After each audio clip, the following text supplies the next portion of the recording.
श्रीलक्ष्मी श्रीमहालक्ष्मी क्षीरसागर कन्यका उत्तिष्ठ हरिसम्प्रीते भक्तानां भाग्यदायिनी श्रीलक्ष्मी श्रीमहालक्ष्मी क्षीरसागर कन्यका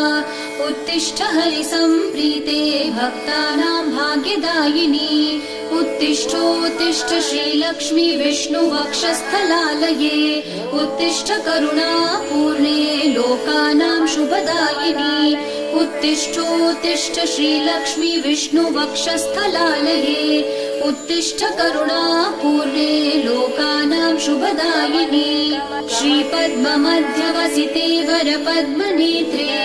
श्रीपद्महस्तचिरपूजित पद्मपादे श्रीपद्मजात जननी शुभपद्मवक्त्रे